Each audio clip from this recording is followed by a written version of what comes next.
franc-maçonnerie, historiquement, n'était que masculine.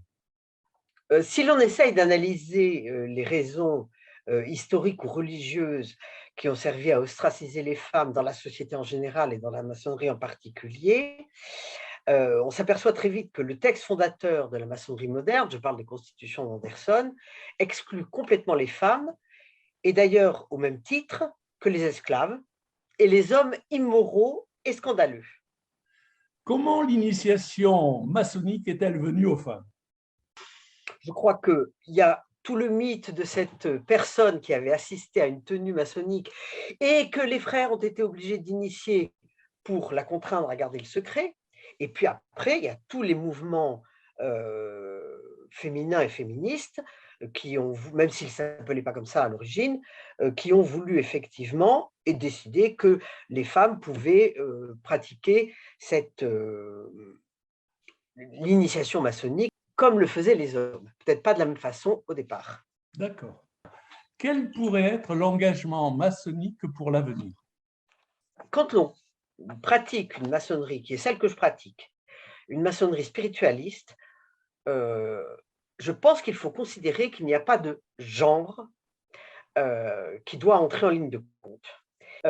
Donc il faut sortir de ce cadre. Et puis, effectivement, je pense que nos loges devraient pouvoir être, avec des guillemets, des laboratoires d'une mixité non genrée.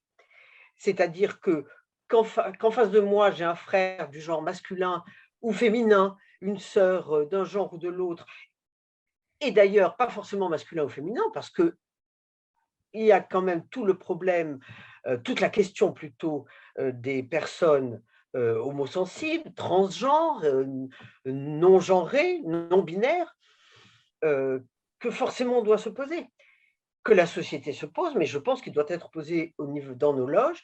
Et je pense que s'il y a un endroit où elles doivent d'abord être résolues, c'est là.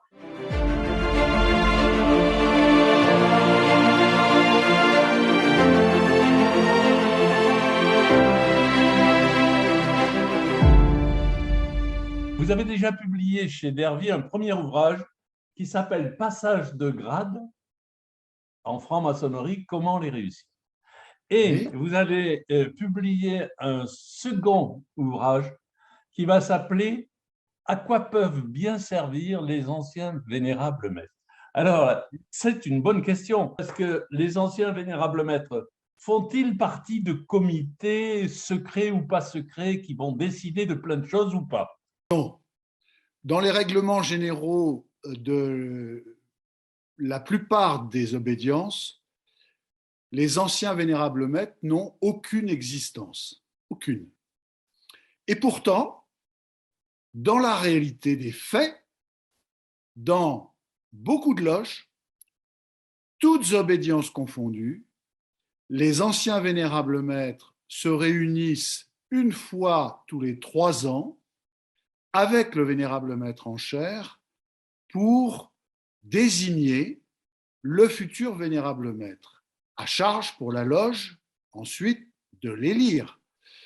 Donc, paradoxalement, bien que n'ayant aucun pouvoir, en réalité, ils assurent, avec le vénérable maître en chair, la pérennité de la loge. Historiquement, il y avait des cérémonies d'installation de vénérables maîtres qui existent et qui sont encore pratiquées par le rite écossais rectifié et qui prenaient en compte cette dimension initiatique des past masters. Mais alors, on a parlé de pouvoir. Est-ce que les vénérables maîtres auraient-ils des devoirs? Je vais exposer un point de vue personnel là. Je pense qu'un ancien vénérable maître ne devrait jamais chercher à redevenir vénérable maître. Je vais même aller plus loin. Je pense qu'un ancien vénérable maître ne devrait jamais chercher à occuper un office dans la loge, ou en tous les cas les offices les plus importants qui assurent la pérennité de la loge, pour tout simplement laisser le champ libre aux jeunes maîtres qui sont l'avenir de la loge. Est-ce qu'il faut est-ce qu'il faudrait constitutionnaliser leur rôle et ses devoirs?